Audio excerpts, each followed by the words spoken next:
Today we begin our pilgrimage toward Easter. And I would like you also to keep in your prayers Scott and also Rick, who are suffering from the flu. And I guess the flu hasn't left us yet. It's still around. So please keep them in your prayers as well. So it begins today. And then it is carried on Holy Thursday, Good Friday, and then Triumphant Easter. The movements of Jesus of Nazareth throughout the week. We will see him scourged. We will see him carry his cross. We will see him bloodied like no other time. And as I was thinking of today's gospel, I think the main theme that comes out of it is blood. And none of us really likes blood. I pass out at the sight of blood. When I was young, I would cut myself, and I was always in trouble. And I was constantly getting cut and bleeding. I'm surprised I didn't bleed to death. And I would always pass out. There's something with blood that's different than anything else. Because blood is life-giving. There's no doubt. Without blood, none of us would last 5 minutes if we were drained of our blood. It's the essential thing in keeping everything alive, isn't it? I think if last evening Michael and I watched a very interesting documentary on organic farming. And I thought organic farming would be nice. It is nice in a certain way, but there is still death connected to it. And they killed a lamb. And I had to fast forward Netflix because I just couldn't watch it. And then I got to that point where they were ready to dress the lamb. But as the blood flows from the lamb, I began to become a little sick. Blood is that powerful when we see it. Even a baby developing in its mother's womb is dependent on its mother's blood to be nourished for the 9 months of gestation. When war occurs, governments and the Red Cross appeal for blood donors. We hear it on television, it's in the newspapers. Please come by and donate blood.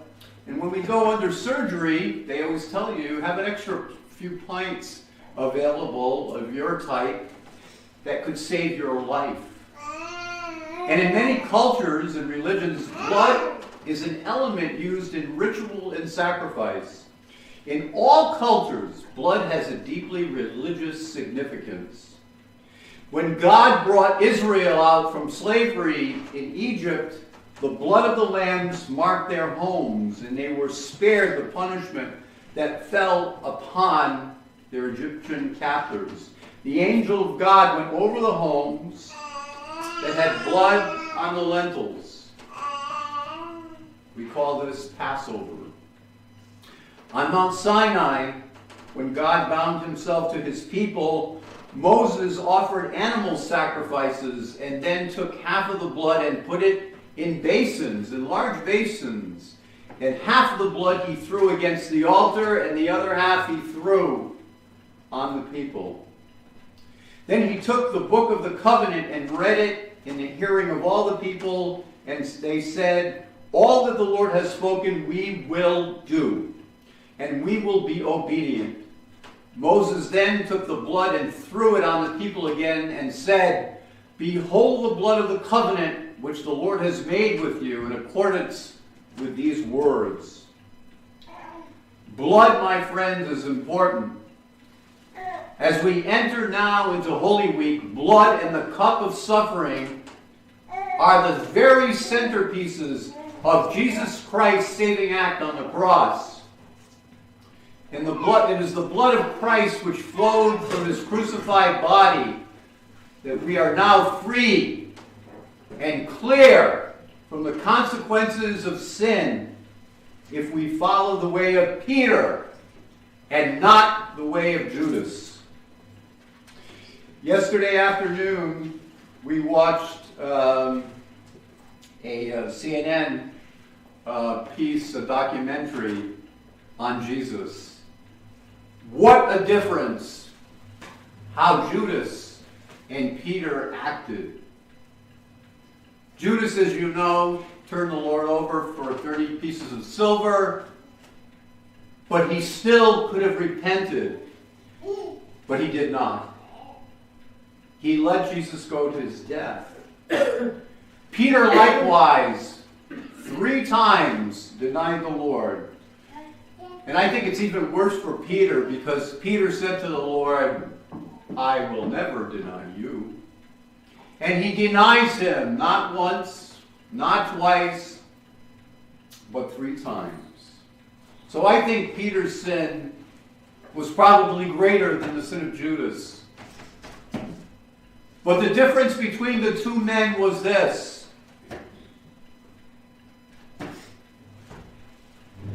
Peter realized his sin and ran into the arms of Jesus, while Judas did not. And it is the same with us. We can do one of 2 things. We can follow the path of Judas and forget Jesus totally, or after we have sinned, we can run into the arms of Jesus. God offers us, and everything in our life is dependent upon our response to Him. The importance for us in St. Matthew's account of our blessed Lord's passion and suffering and death cannot be overstated at all. Today and this week, our church takes us to the core of God's forgiving and self-emptying love for each one of us. On Holy Thursday, and I hope some of you will be here on Holy Thursday of this week, at the Last Supper, as they were eating, Jesus took bread. He blessed it, he broke it, and gave it to his disciples and said, "Take and eat. This is my body." And then he took the cup, and when he had given thanks, he gave it to them, saying, "Drink of it, all of you, for this is my blood, the blood of the covenant, which is poured out for many for the forgiveness of sins." How will we respond to Jesus this Holy Thursday? Can we accept God's forgiveness? Judas could not and did not in his stubbornness. Peter at first could not, but later changed, and he did. It is never too late to change. Pilate tried and tried and tried to wash his hands of Jesus' blood, as we saw in today's account. Denying any responsibility, he tried. The Jewish leaders accepted responsibility. His death is upon us and upon our children, they hollered. Many people in Jerusalem at that time simply really didn't care. And this is our society. It's the same thing. There are people out there that don't give a damn about Jesus or about anything. They can't be bothered. What about us? When we drink of the cup of suffering this week, we have our own opportunity to drink of God's life-giving force that empowers us to face this world's unfairness and injustices. And there are plenty to go around. The harsh truth is that millions of innocent people suffer every day in this world, and we saw evidence of it this week as people were gassed to death. Children killed for no reason at all. The harsh truth is we live in a difficult time. We live in a time where it's time to get on our knees We just have to turn on CNN every morning. I'm almost afraid to turn it on and see warships entering the area of North Korea, seeing the Russians also entering off the coast of Syria. I hate to be an alarmist, but we're in trouble, folks. We are in trouble. Make no doubt about that. And the harsh truth is that Jesus Christ, God's only Son, was innocent, like so many people, and unjustly suffered terrible rejection and horrible pain. Instead of allowing himself to wallow in self-pity, to be afraid, to have resentment and hatred for others, he offered redemption and resurrection by giving himself up freely on the cross. So what about us? Do we enter this week into his passion and death? Or do we simply not care and just go about our business like any other week of the year? Another week, another paycheck. Do we simply not care? Or do we enter deeply into this mystery? God offers you this. What is your choice?